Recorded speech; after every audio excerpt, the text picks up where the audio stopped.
Young World. So there's a very important documentary being made right now by Tariq Nasheed about hip hop, the origins of hip hop, how hip hop started, where it came from, people involved, stuff like that. And this is going to be a very, very important documentary for anybody who,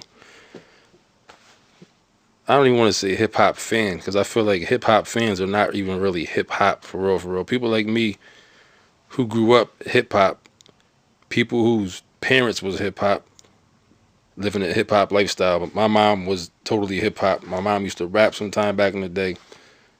She lived a hip hop lifestyle, not just hip hop. Of course, she had a range of different things. I grew up with different music, Earth, Wind, and Fire, soul music, stuff like that. But nevertheless, hip hop was in my house from day one. I grew up hip hop. So people who aren't really hip hop, it might not be that big of a deal to people. You know what I'm saying? Stuff like this. But I grew up, like I said, literature in my house, from Nation of Islam, stuff like that, books, um, people my mom knew from the city coming around, Jamaicans. Well, Jamaicans was a whole different topic. I ain't gonna get into that right now, but just, you know what I'm saying, just stuff that I grew up with, that a lot of people like me, that where I'm from, that I know grew up. So hip hop to us is different than the casual hip hop listener. You know what I'm saying? So we've been hearing for a couple of years now, especially that they're trying to take over hip hop, trying to rewrite the narrative, rewrite the origins of it, who was there, who wasn't, different ethnicities and stuff like that. And make no mistake about it, this shit is real. This is a real thing going on. This ain't no joke. This is real. 30 years from now, 50 years from now, just like in school, the history books, some stuff that has been proven to be false because they teach us in school, we think is automatically a fact. Social studies, history, and stuff like that. If this goes how it's going now, 50 years from now, 100 years from now, it will be said that hip hop was created by whoever else. You know what I'm saying? Latino, whoever. And to be clear, this is not no shot at Latinos. This is not no gripe against nobody like that. I don't have a problem with Latinos being in the beginning of hip hop, being there, being around, and stuff like that. But and contributing. I won't dispute the fact that some Latinos did do some contributions to hip hop. But hip hop itself, I'm talking about mainly hip hop rap music. Not, I don't want to say rap music, but hip hop music. That's a foundational Black American thing. And yeah, the term foundational Black American, some people agree with that term, some people don't. But really, what the term foundational Black American is, it's a description of a lineage. It's not so much a group or you're part of. This is what you think. No, it's actual. It could be worded in different words, and it still would mean the same. So that being said, and some people feel how they feel about Tariq Nasheed. Some people think he's just a hustler or stuff like that. People got their own thoughts. I ain't here to defend him or not, or whatever the case is. You know what I'm saying? He is wherever you think he is. Wherever you want him to be in your mind, that's what it is. But on this right here, this hip hop thing, this is 100% important to people that really care. Like I said. So I seen on Tariq Nasheed played this video the other day about this documentary. I don't know who made this goddamn documentary, where it came from, who made it. But they was trying to twist and tie in all this weird Jamaican reggae stuff in the beginning. This is some weird, creepy stuff. Then some LGBT stuff they was trying to connect to it, saying that's the origin. Now the whole thing with Africa being Bada, him being LGBT, that's still nothing to do with the origins of hip hop. Just because even if he is and was that, that wasn't what was being promoted. You understand what I'm saying? They're trying to make it sound like some old totally. And plus, he didn't start hip hop. Africa being Bada didn't. I'm not sure all the information that this documentary is going to come up with, but if you know, like I know, elements of hip hop were present years before we even heard a rap song. You know what I'm saying? Certain little things with certain people, little stuff. Muhammad Ali doing what he doing, James Brown doing what he does. Like little things that was picked up along the way and built into what we know as hip hop. You know what I'm saying? So I'm interested to see when this documentary comes out, and when this comes out, make sure you share this thing, spread the word. Because this is going to be the official, I believe, the official documentation of what hip hop really is. This 50-year stuff going on right now, I mean, I guess you could say this is like a milestone, a broad blanketed milestone. People are kind of reacting or acknowledging, but most people don't believe that this is actually when hip hop started. That day on Cool Herc's at Cool Herc's house in the Bronx. Some people agree with it. I'm seeing a lot of people saying that that's not where and how it actually really started.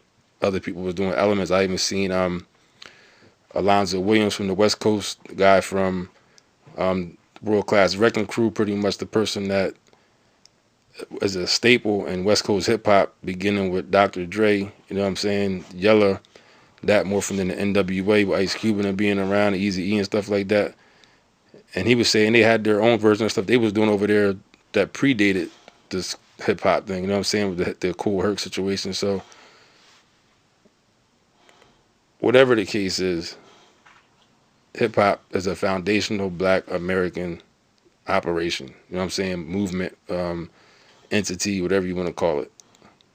Like I said, other people could have contributed. Other people could have been involved. I'm not disputing that.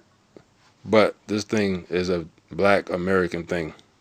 So when this documentary comes out, make sure you share it. I highly doubt it's going to come out and we're going to see something in it that's going to make us be like, oh, this is totally crazy. I think it's going to be a solid. Now, Tariq Nasheed does do good work, regardless of how you feel about him or not. He be on point with the information, with these videos and the movies he be making and stuff like that. But this thing is serious, man. Like, I've been hearing it and been seeing certain stuff and seeing how just little things over the past year or two, especially them ramping up narratives of other people being involved in starting hip hop, and you see it. But then I seen the other day, like I said, he put this on the videos, this documentary he showed up. I'm like, what they're talking about? Because Tyga or Cardi B, Tyga used the reggae sample, some old creepy, weird drawing out. I'm like, you really gonna try to act like that makes reggae had an influence on hip hop because Tyga 30, 40, 50 years after the fact I mean, if anything, say KRS-One he was the first person to use a reggae type of a Jamaican type of flow, type of anything incorporated with hip hop on the Bridges Over. You know what I'm saying? So that was like the first, but even that was way after hip hop was already started. You know what I'm saying? Like, I don't know, man. But we're actually in the stages of watching how history beats rewritten and remade. We're like on the cusp of that happening.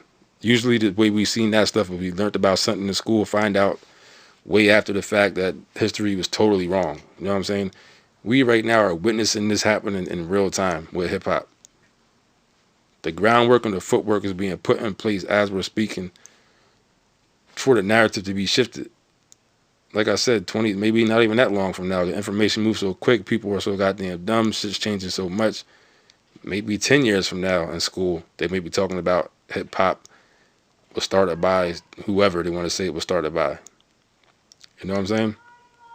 And I heard something about hip hop supposed to be going to the Olympics or something like that, if I'm not mistaken, in 2024 or 28, maybe something like that. If I'm not mistaken, I think I heard something like that. So this stuff is serious, man. Like I said, anybody who's really of hip hop, a lot of casual listeners of hip hop. I don't even like hip hop no more. I mean, I like like the music I listen to is mostly hip hop, but I don't keep up with like new hip hop or nothing like that. You know what I'm saying? Like, or rap music, whatever you want to call it nowadays. I used to think I was a rapper for many years, wasted many years of my life trying to rap, stuff like that. Had different mental relationships with hip hop throughout the years for different reasons. Good, bad, or ugly.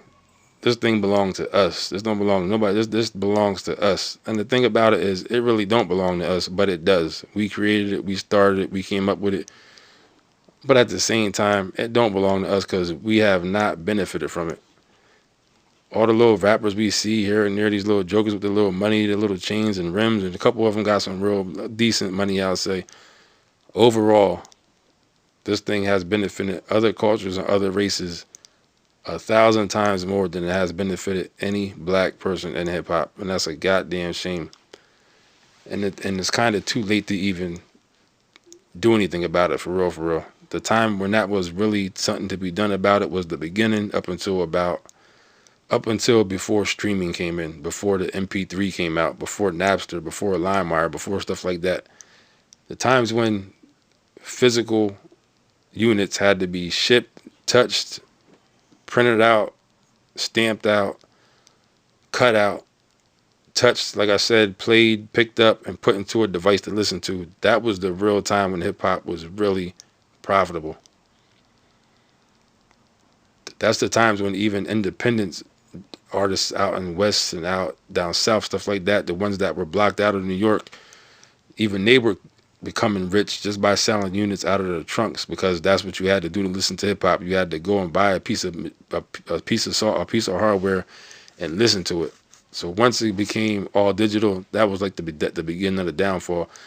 And I did a video on my last channel breaking all this down, and I heard a lot of people talk about this since then. I ain't gonna say I was the first person that discovered this or realized this, but to make a long story short, I went through the whole description of how hip hop and the consuming of hip hop technology changed with every stage as the creators of hip hop and the people who do hip hop, as they learned how to utilize it themselves and profit it themselves. That's when they kept coming out with new technology. You know what I'm saying? To cripple anybody who really tried to, because I mean, like I said, there's people down south getting rich in Houston selling shit out, selling CDs and tapes out of their trunk. Out west, selling CDs and tapes out of their trunk. You know what I mean? They don't want something like that to keep going and keep happening and blowing up, because people on the East Coast rappers and New York rappers were more concerned with fame and limelight and being seen and recognized and being popular, as opposed to really worrying about the business and the money. The rappers out west and down south were focused on the business and the money from the beginning, because they had no other choice and no other way.